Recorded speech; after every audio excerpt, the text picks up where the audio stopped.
Hi, thanks for joining me and welcome back to the channel. So today I'm going to be covering what to me is a new artist and a new label. So doubly exciting, and if you hang on, then I will be going into an interview with the artist himself, and the artist is Jerome Sabbagh. Now, I'll be brutally honest, I hadn't heard about it, and Jerome reached out to me, which is immensely cool. I'm incredibly grateful.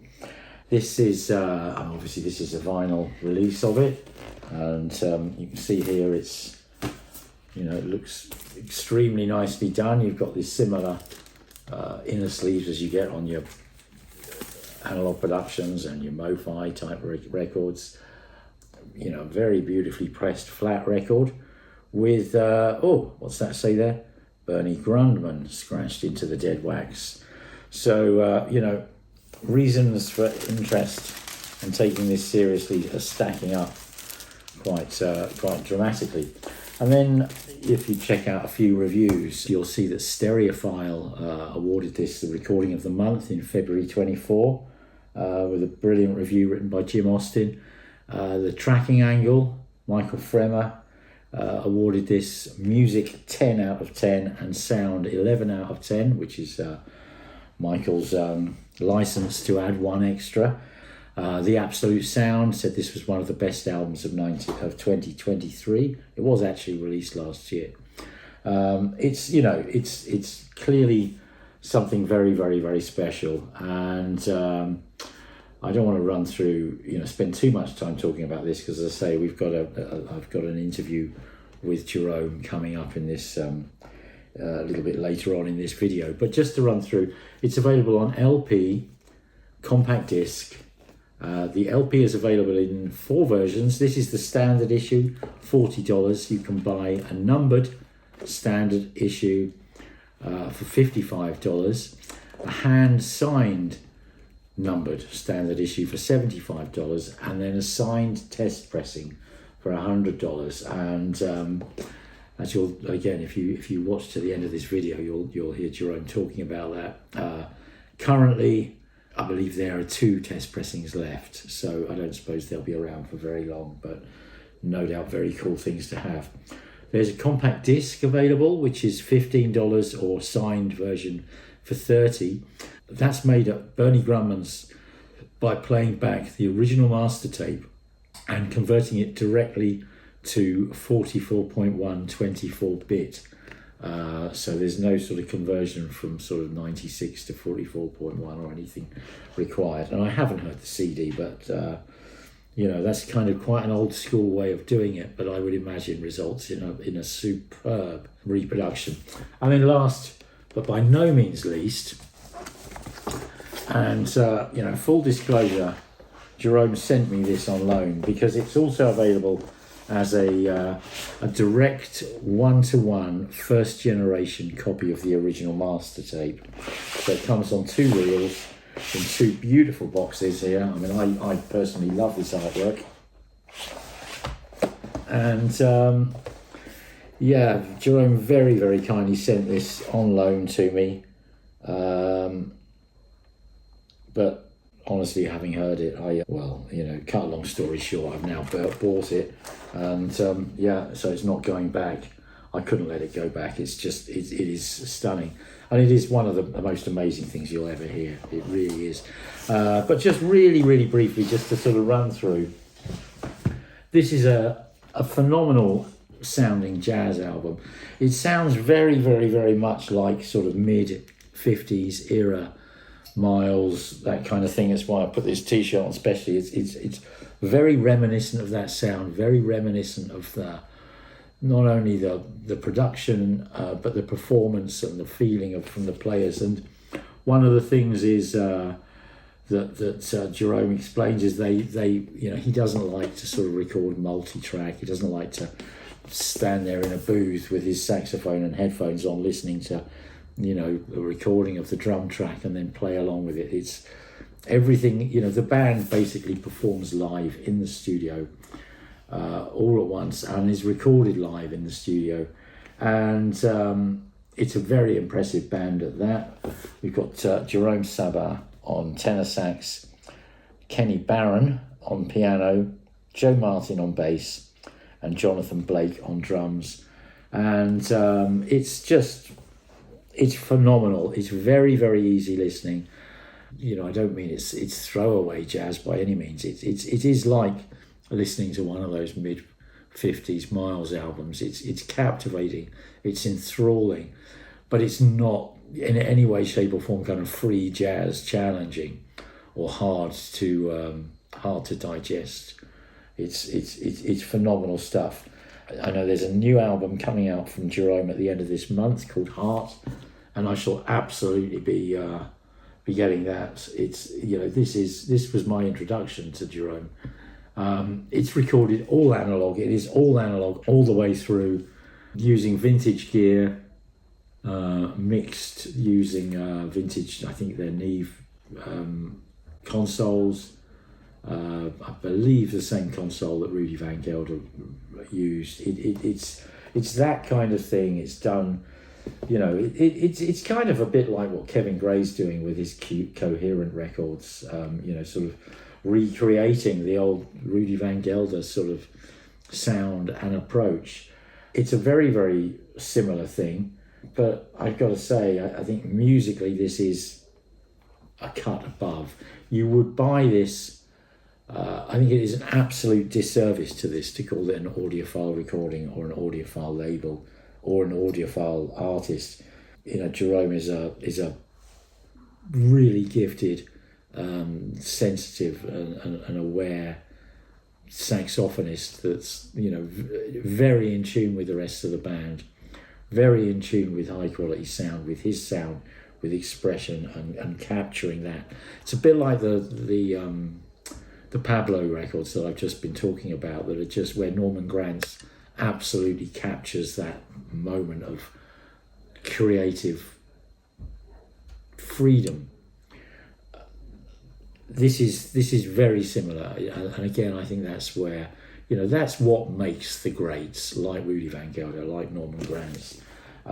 This is very much singing from that same sheet. And if you're into CD, you know, $15 will get you one of the best sounding CDs out there. The LP is, you know, it's $40 for the regular one.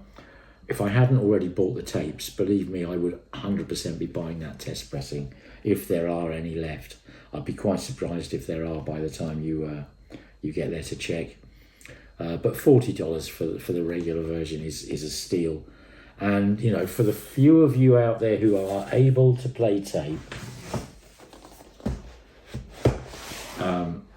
this is just staggeringly good. It really is absolutely staggeringly good. I can't recommend it enough.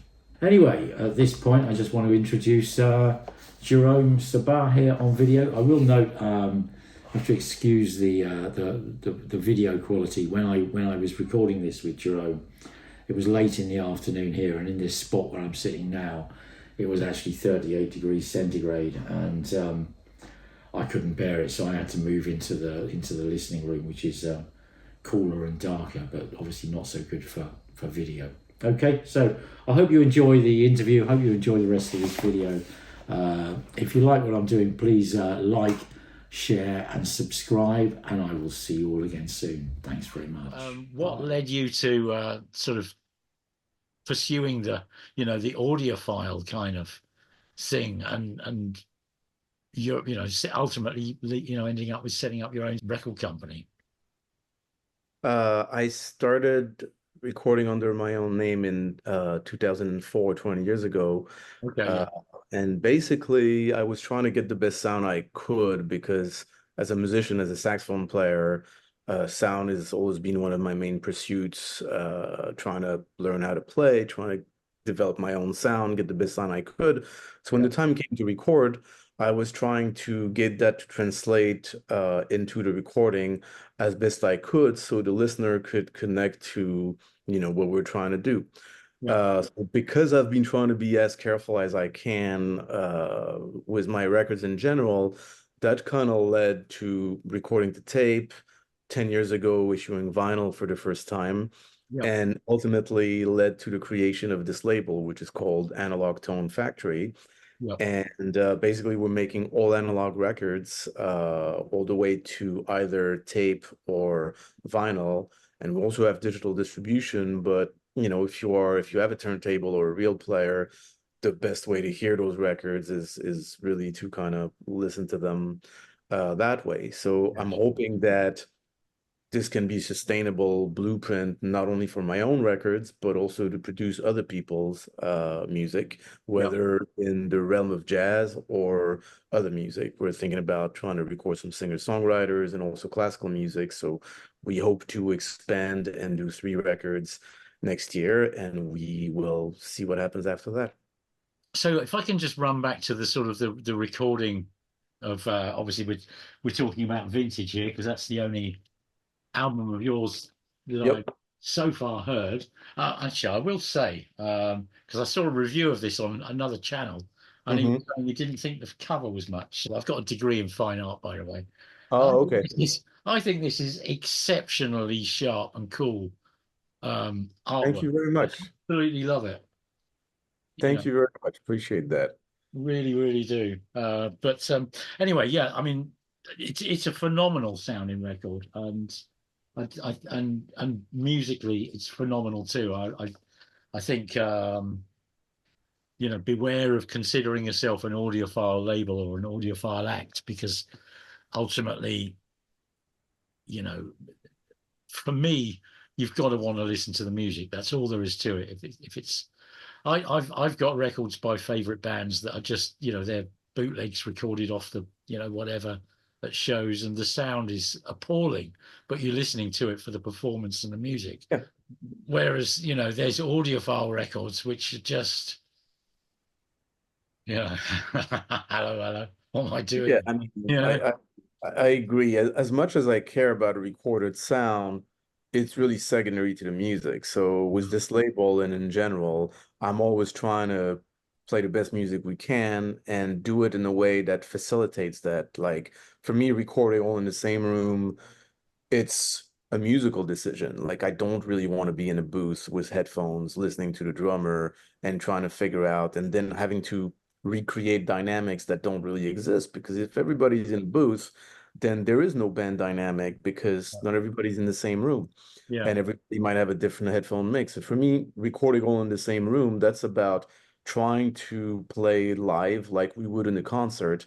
sure, And then I happen to think that it sounds better on a recording too, but that's like a secondary aspect. So it's like the main decisions are really musical, trying to feel as good as we can, connect musically as much as we can, have a conversation, and yeah, then figure out how to record that in the best way possible. yeah, So in that sense, it's really music first, sound second. Like I'm not making decisions for the sound that would endanger the music.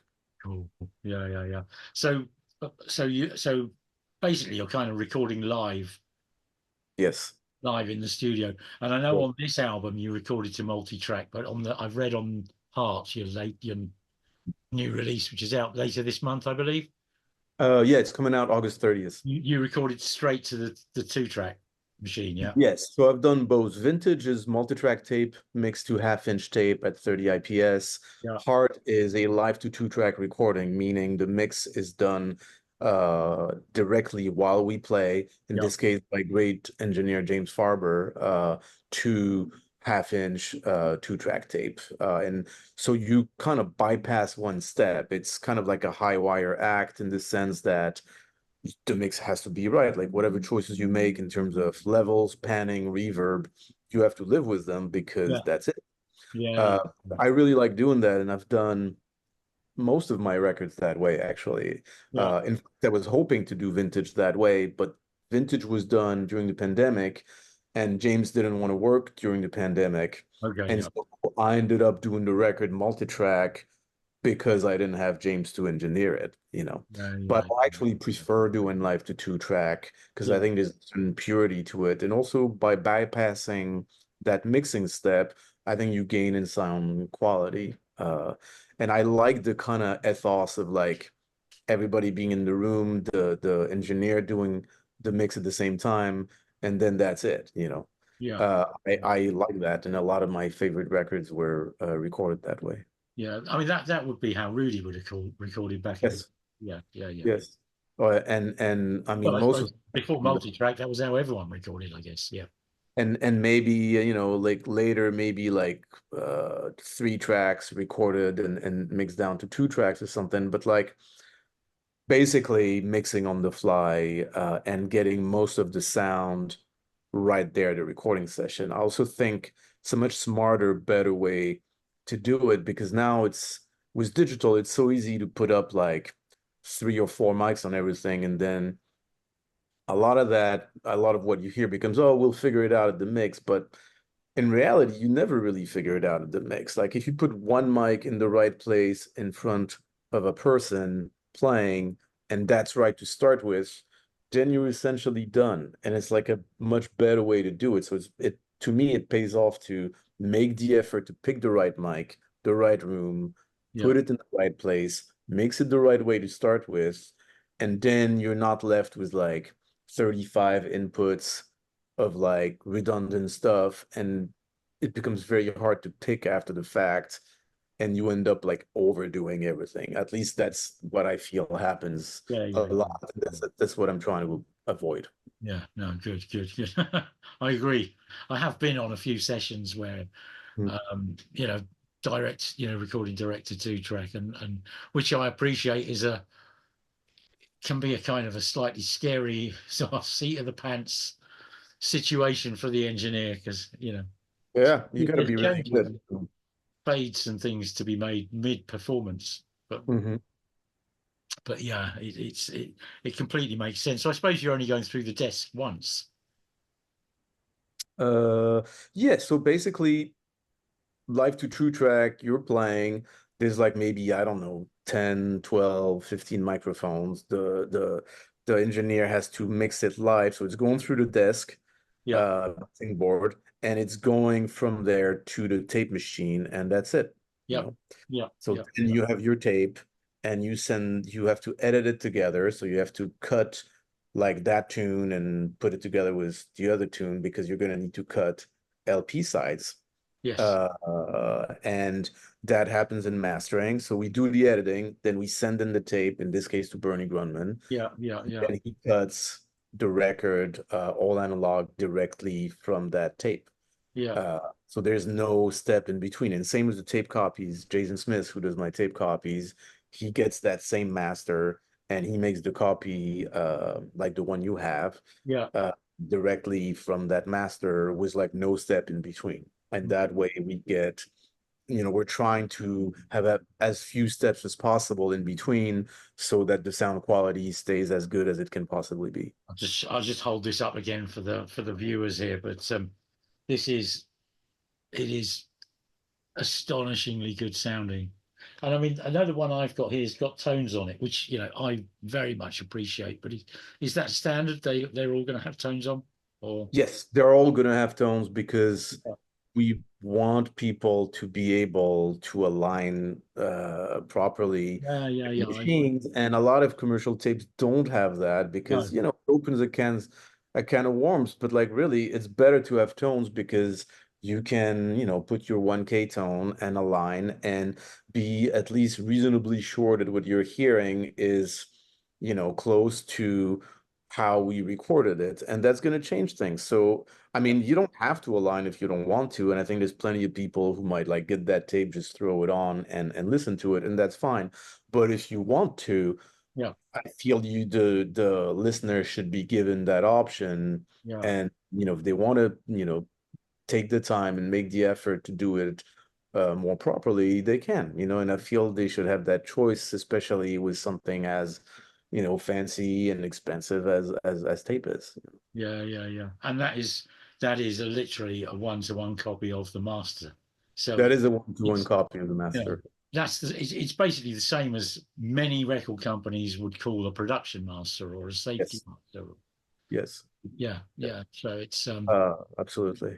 and when you've I mean, I just for people who don't know that one one reel of this is, you know, I mean, in the UK, it's best part of £100. I'm guessing in the US, probably talking 120. It's about similar. Yeah, it's similar. Like, you know, it's like this is like you gotta do you have the metal reels, you have like the blank tape. Like, yeah, it's an expensive proposition to make tape copies. It's also an expensive proposition to record the tape in the first place, Yeah, yeah, which is why a lot of people don't do it. It's like, you know, you record to Pro Tools, all you need is Pro Tools, which every studio has, yeah, and a hard drive, you yeah, know, which you can buy for $50 or less now. So it's like it's a completely different level of investment and commitment, but I do think there's a payoff in that it sounds great.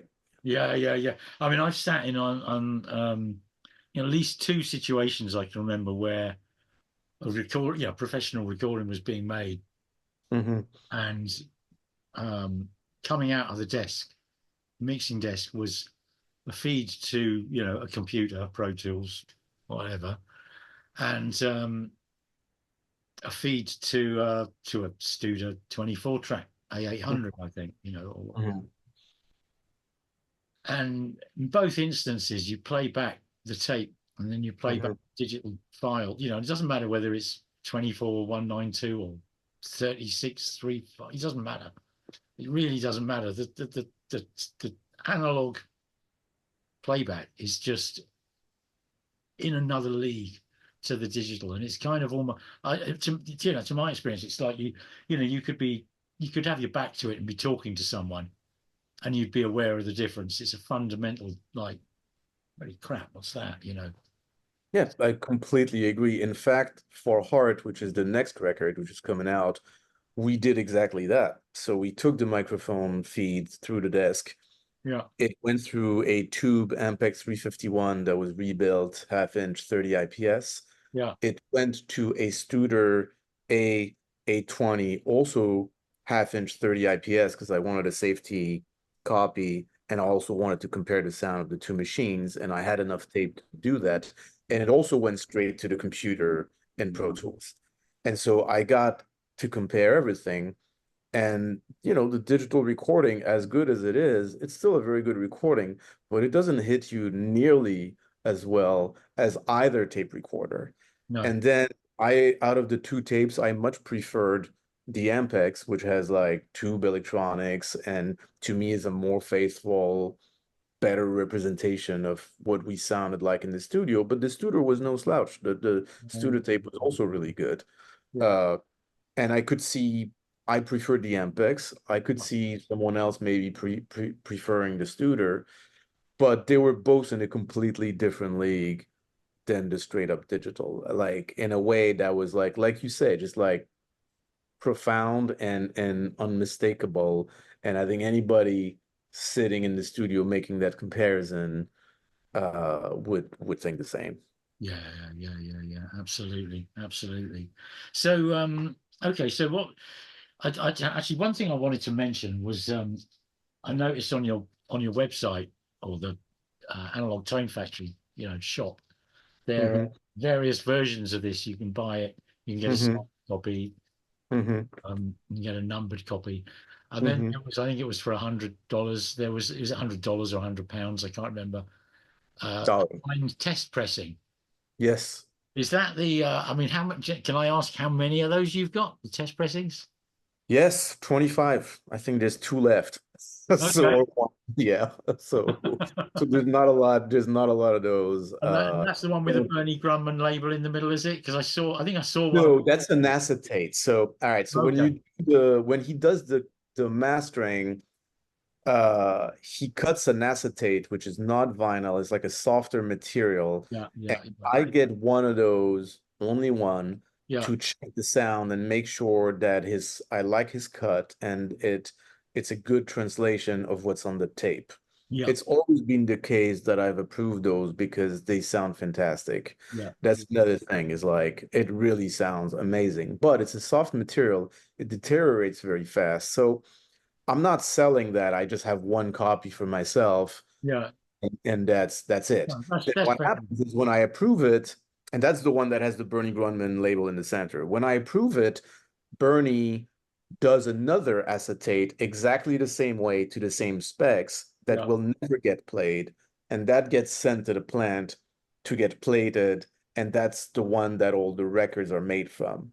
Now, Yeah. once the plant does that, they send you test pressings, Okay. and get 25, and I check them out, or I check out three of them, and basically you gotta chase every little noise on the test pressing, and you gotta cross-reference it, because if there's a noise that, let's say, is on three copies, that means it's probably going to be on older copies. So you want to let the pressing plant know so they can take care of it. If Yeah. it's a noise that's on one copy, then it's a one-off and there's not much you can do. If it's not on the next copy, that means it's not in the metal part. If Yeah. it's on every copy, like let's say you check three copies and like 1 minute, 18 seconds into the second tune, you hear a pop, Yeah. you got to call the plant because they can make either remove it completely or at least make it better. Yeah. And that's why quality control on the test pressings is really important. So I get 25 of these, and the ones, that I didn't listen to, they are on sale on the website if, someone is interested. And yeah, they're like the first vinyl records made from that metal part. So some people say they sound better for that reason, because really, like at that moment, the metal part that is going to press your record, like it's completely new. So Yeah. some people Yeah. Yeah. that Yeah. it sounds better for that reason. Also, generally, they're done by hand. They're not exactly the same necessarily machine that will press the final run. It's up for debate, like what sounds better or whatever, but there's certainly not a lot of them going around. No, cool, cool, cool. Yeah, I just thought well, when I saw the well, what you've explained was the acetate. Yeah. Yeah. I just thought, But yeah, the acetate, there's some people doing that too, but it's like, those are costly. I'd have to sell them for a lot of money. And also, it's really a media that really degrades. Now, you can play it, and like, you probably play it on a good system, like the kind of people who would buy that have. And I know at least of one or two companies who do sell them, yeah, but it's not really meant. I guess I don't have an opinion, and I don't know enough to know how long these things really last. And I've listened to mine plenty of times, but I think I might be a little uncomfortable selling them commercially, knowing that is a material that like degrades, that most people agree degrades pretty fast, I think, So yeah. I mean, I've heard arguments about whether how quickly they. I'm sure you've heard the same ones from some notable commentators out there. But I mean, if I was going to buy an acetate, I would definitely buy it with the view that this is a volatile thing. yeah, yeah, it It's a basically is a collector's volt. item rather than something I would necessarily be planning on selling. I have heard a couple. I mean, I've had friends who've, brought around acetate, master Yep, acetate and yep, test mixing just to have a yeah, listen in my system because they haven't really got a decent turntable. yeah, yep. I mean, Yeah, they sound great. They sound super great. yeah, they do. They do. Yeah, yeah, yeah, yeah, yeah. Cool, cool. Anyway, look, it's been wonderful to chat to you, and I do think irrespective of this being an audiophile, I hesitate to call it that because it's just a really, really damn good jazz album. Uh, Thank you. I was really pleased to see a review of yours on WCB Jazz. That guy, Yes, as vinyl. Yeah, yeah. again, he's one of my favorite sort of jazz vinyl commentators out there on YouTube. Excuse me, and yeah, it's just yeah, great to see it in the non-audiophile community. Thank But you very much. having I said appreciate that, it is absolutely fantastic sounding, and it's dripping with the feel of 1950s, mid 1950s jazz, I would say, and the tape is just one of the best things I've heard. Simple as that. So Well, thank you very much. Appreciate it. no worries. Anyway, look, I'll catch up soon, and I'll send you an email about Okay. various bits and bobs and Okay. you know. That sounds great. Thanks a lot, Dave. I appreciate you're taking the time to do this and you're listening and supporting this endeavor. So thank you very much.